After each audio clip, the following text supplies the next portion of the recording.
I'm not sure what I expected when I climbed aboard the 2024 Royal Enfield Himalayan 450. I'd spent a good deal of time on the previous model and its cousin, the more street-oriented 411 Scram, and I expected incremental improvements, I guess. But whether you like it or not, your past experiences tend to frame your perceptions, and that was my first mistake. So let's start by talking less and showing some video of my experience.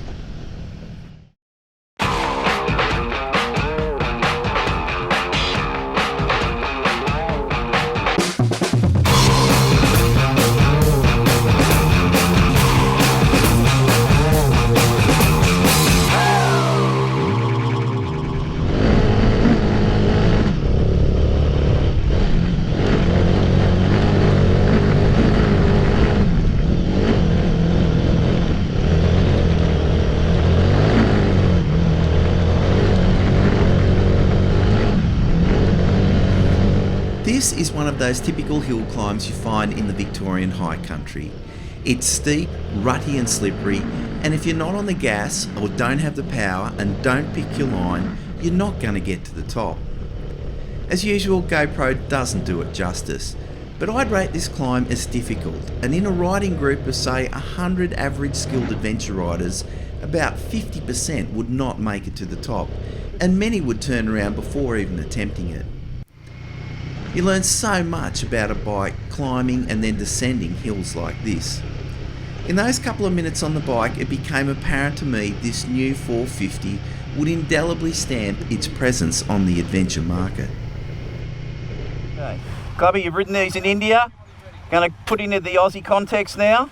We're a long way from the Himalayas, Dave, aren't we? Okay, first time Himalayan. So it's got a centre stand on it. So I'll just push that down before I get on it. Oh, first thing I noticed, seat height's really good, quite low. Now,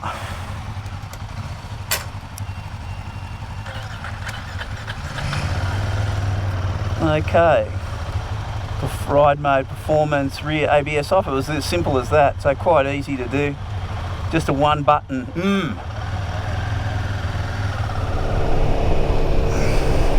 I'd regard the riding position as really good seated, and I'm happy standing. Okay, so we've only been up to about 90 k's. This little screen actually does a good job. Yeah, the wind is hitting me about nipple level, if you pardon the expression, but it's around nipple level. Helmet is really stable. Yeah, it's quite good, but again, I'm not up to highway speeds. I'll take it up a bit higher. Yeah, you know, at 100 k's you start to feel a little bit of a pull on the outer extremities. We did expect that with a small screen like that. I'm loving the power of the bike. It's very linear, but there's lots of it there, and certainly a heap more than the previous model.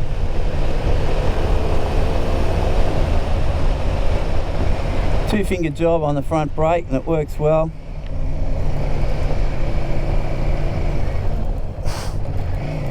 Yeah, not much. Yeah, not much diving.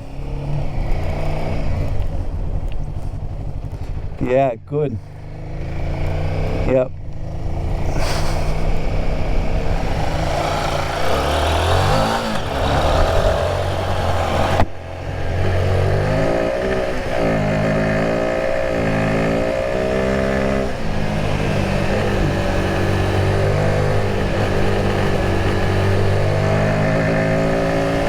Yeah, that was braking traction in third then. So I'm actually, I just power slide slid round that last corner.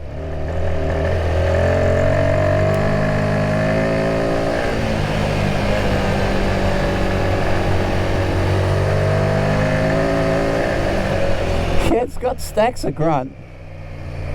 Stacks of grunt.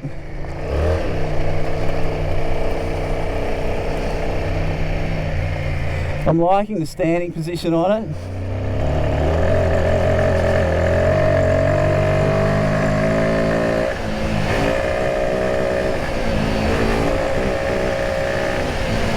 Now, this is alright.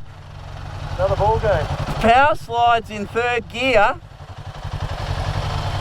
Really good balance. I mean, on that choppy stuff, you know, it's not quite dealing with that, but that's only a small part of the equation. Very good. This will give the CF Moto a run for its money.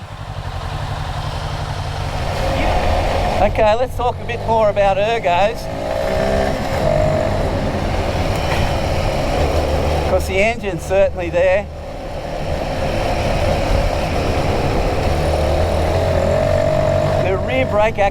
The rear brake activation on this bike is really good. It's really up there. It's, you know, I've just got standard tyres on this bike, you know, road oriented dual sport. It's a bit of gravel there, but I'm getting good feedback for the brake.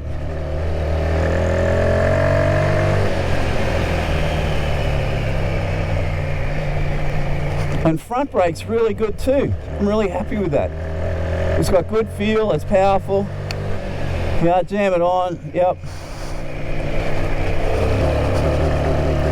I love the simplicity in the access to the modes. It's basically one button and you just scroll through it. Bam, bam, bam, bam. 4 times and you're through everything. So first selection is full power ABS on. Second selection is full power ABS off. I'm liking the foot pegs too. They're nice and wide.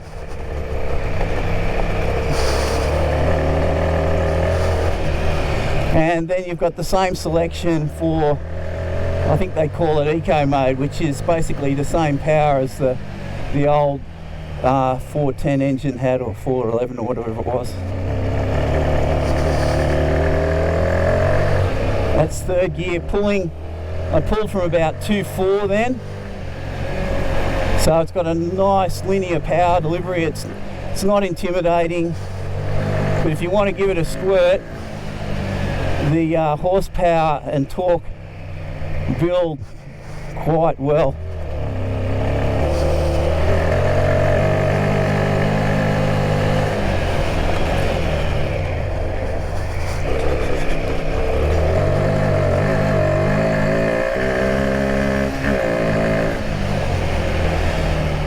Now have a look at that. That's running at 2000 RPM in second gear. And now I can just move off. This is a very useful adventure engine.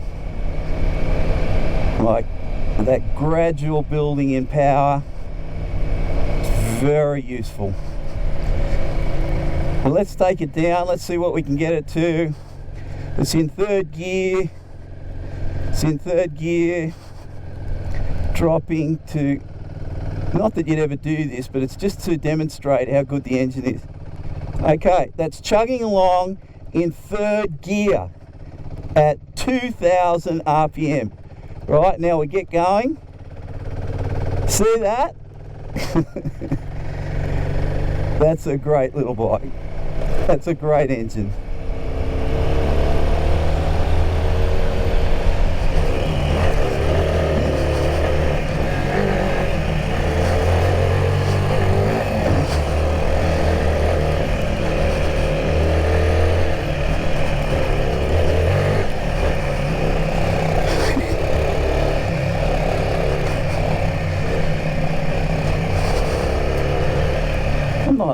I don't think the front suspension's too bad.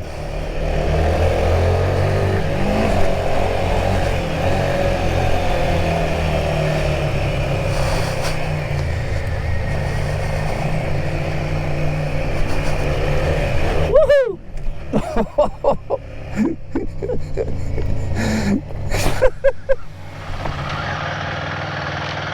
Welcome aboard the Himalayan Enfield. And this is my first, I don't know, I've probably done 20 or 30 kilometres on it now. And first impressions always count. You know, I've ridden lots of bikes over the years, and for the price they're offering this one at, for what it gives, this is a very, very competitive package.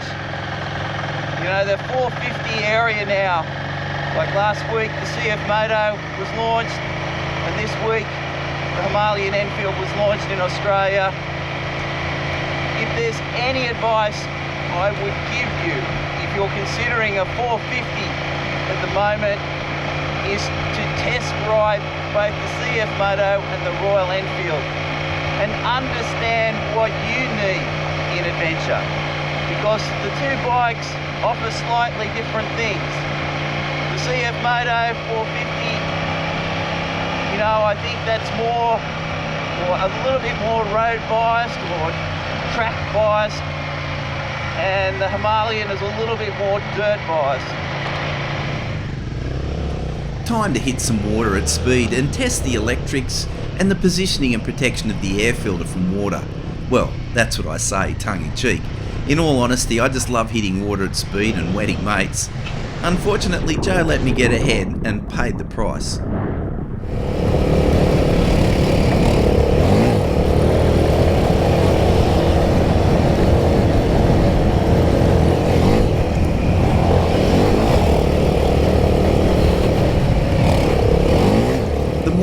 I spend on the dirt with this bike, the more I enjoy its stable, confidence-inspiring handling, its suspension, its engine power and ergos. The bike is sorted for dirt-oriented adventure. No, it's not a Husky 501, but nor is it a tractor like the previous model. We were genuinely having fun on these trails, and for most Australian adventurers, they're not going to take on anything more difficult than that. But what did surprise me is the trail speed we reached. We weren't slouching about, and the bikes were regularly getting a little air and sliding into corners. And I was wondering how better the bikes would go with a decent set of dirt-oriented dual sport tyres.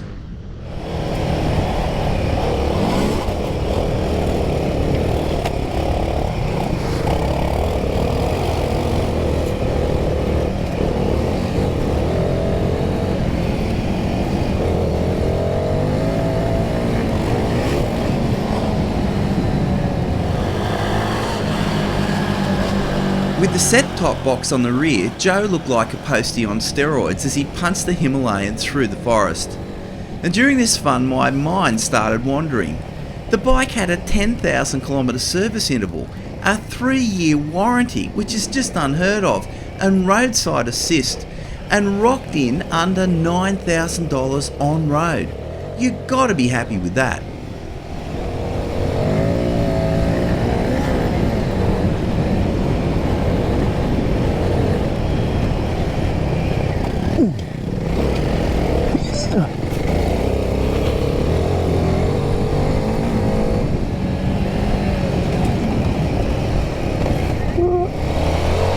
Okay, the guy I'm riding beside now, and I'm sorry I don't know his name, but I should, because he played a key role in the design of this bike. Woohoo!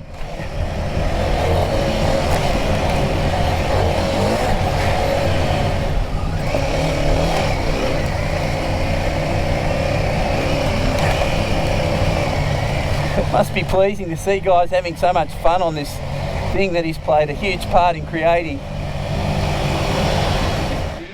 So Mark, here I am, I'm flying through the bush with you side by side, and I say, I know this guy's had something to do with the Enfield and building the Enfield, but I just don't know what. I know he's a kind of an engineer or something, and he must be beaming with pride at the moment as we're clipping along, because what a track, what a way to finish. It's just awesome, what an amazing bit of road. Yeah, I feel very privileged to be here riding on these roads. It's wicked. Yeah, I couldn't, you know, you must think to yourself, like when I think of Enfield Himalayan, I don't think of what I just experienced. Like, this is light years ahead of the previous model. It absolutely is. It's a bit of a paradigm shift from where we were. So yeah, So my job, I'm chief of design at Royal Enfield. Yeah. So my job comprises the voice of the customer. So talking to customers, Yeah. understanding what we think they want, Yeah. where we're going to position the product, where it's going to sit within the marketplace. Yeah.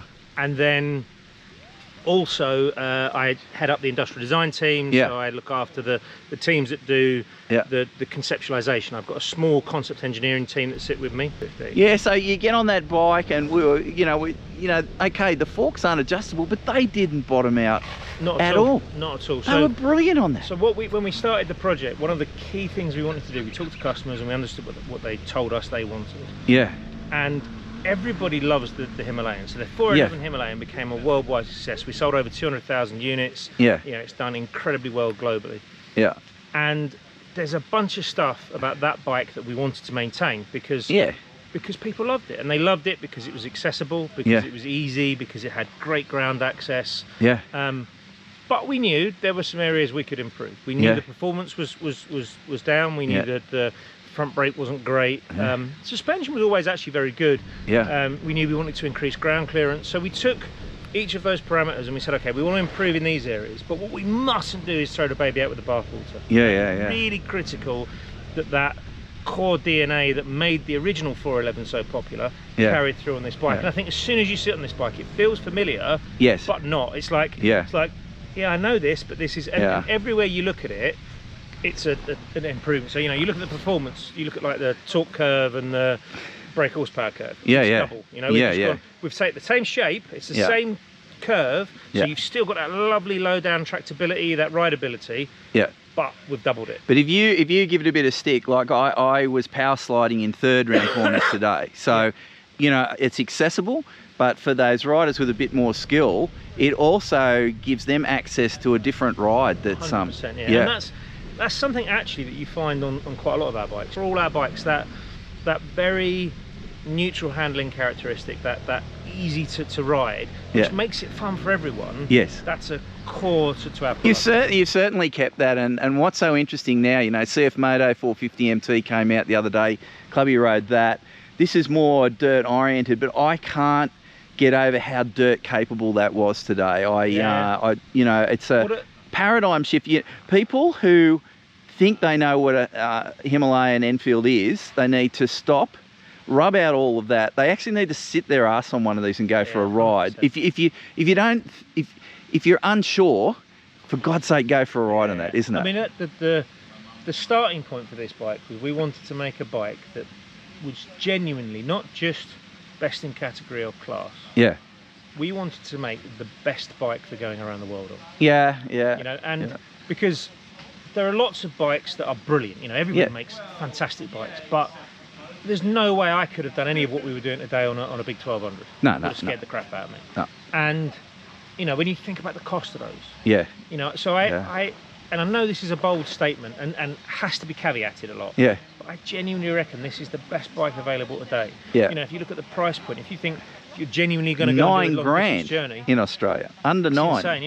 If you're genuinely going to go, through countries, and you've got to pay for carnets, and you've got to pay for insurance, and you've got to pay for riding kit, and you've got to pay for luggage and all that stuff before you've even started, and shipping of bikes across different.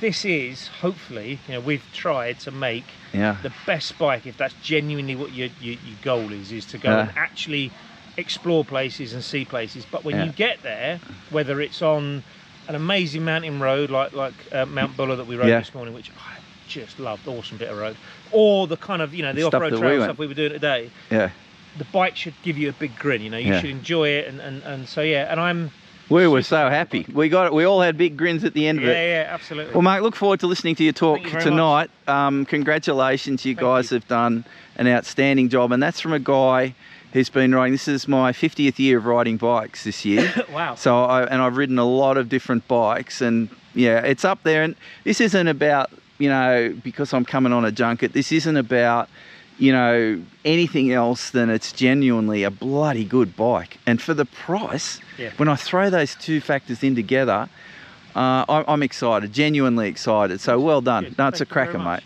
Thank you. No, it is. We're heading back to Melbourne, and I've just been blasting along on 100 km/h sections. a bit hard to talk at that speed, so I've waited till we're in the 60 zone. Okay, so we've probably spent about an hour on the bike at good speeds. Very willing engine. I overtook a couple of cars doing around 100 kilometres an hour, and I overtook them very comfortably on this bike. Just changed back to 5th, and then in top gear just went away. The screen. Now, I love the screen in the dirt. I loved it doing 80 kilometres an hour, but if you're doing 100 kilometres an hour, I reckon the touring screen would be a much better go. What I'm feeling is the wind is hitting me just below, or just on the helmet chin, and so you're getting the wind buffeting your chest. You know, when you get up to 100, and we'll be up to that again in a minute. This is what I mean about the willing engine. Just a bit difficult to speak, but it pulls well. So 6,000 revs in 5th gear at 100 kilometres an hour, and around 5,000 in top gear. The difference in this engine between this and the previous 411 Enfield is this has got so much more grunt in the lower rev range, and it makes it, you know, very easy to accelerate and get to speed. So ergo, seating position, yeah, quite happy with it. Yeah, I could bang out big kilometres on this. Once you get up around 80 kilometres an hour, you start to feel a little bit of vibration, but you know, it's not distracting. It's just an engine, a single cylinder engine working like it should. Really thick Easter traffic, and we're seeing a different side to this bike. It's urban side, how it deals with this sort of stuff, and yeah, that, you know, very versatile engine and just working well. And just like the controls work well in the dirt, they work well when you're fiddling around like this. And then of course you've got that added advantage of seat height, which means as I slow down here, I will be able to put my foot well and truly flat on the ground when I need to. And there you can see Clubby, bam, see, on the ground. Everyone's got their foot flat on the ground.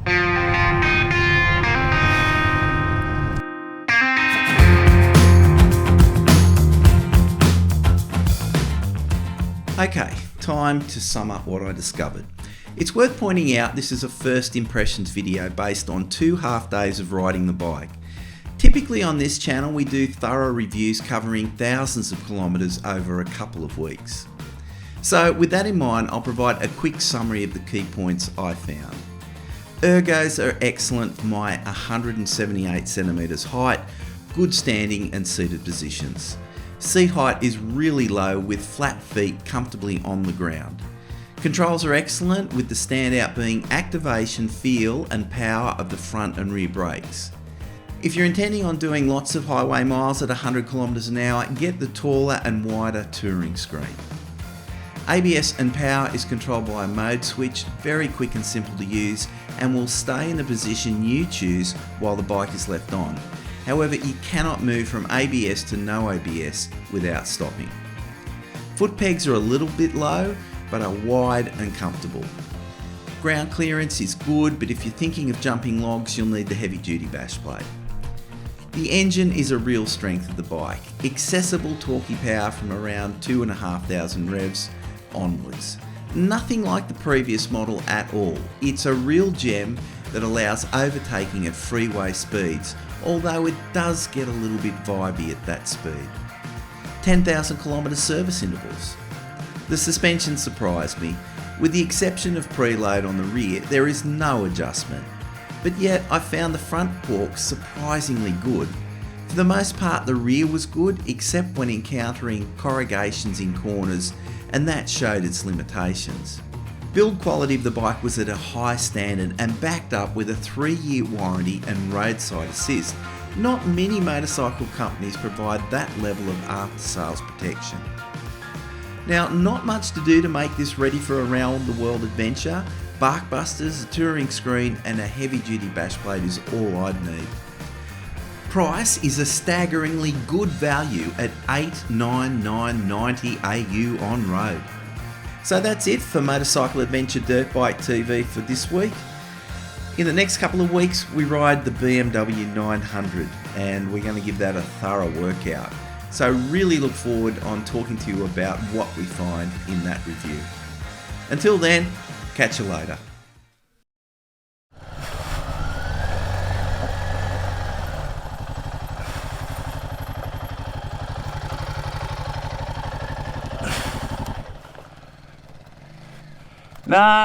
Nah. Put this. You got big long legs. Just gradually roll back and pull out the clutch. Use the clutch like a brake. Just roll back. Use the clutch as a brake. When you think you're getting too fast, just pull the clutch. Let the clutch out, and it'll stop. Yeah, I can do it for you if you want. Just get you down quicker. Got it? Yeah, I had a good run until the neutral slip, and that was like fun. Nah.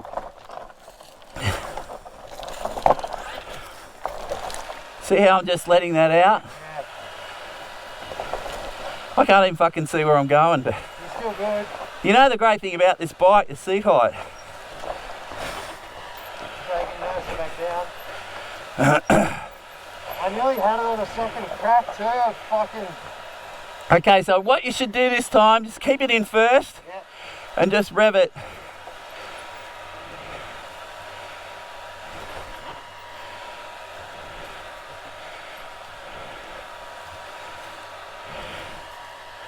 There's someone behind you though, isn't there? No, I think this is it. Okay. Oh, actually, yeah, no, there was someone behind me.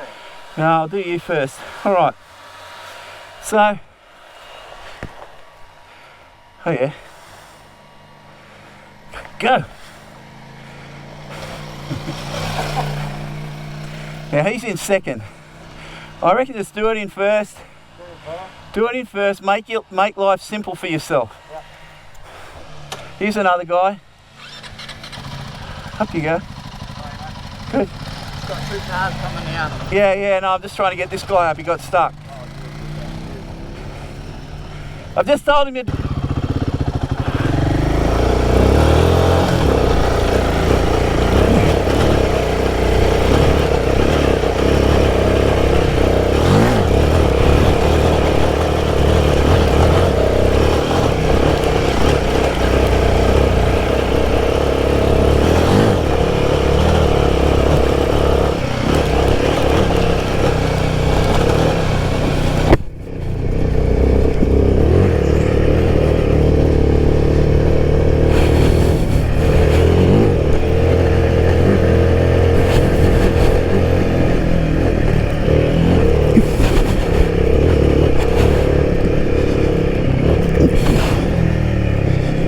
That's it.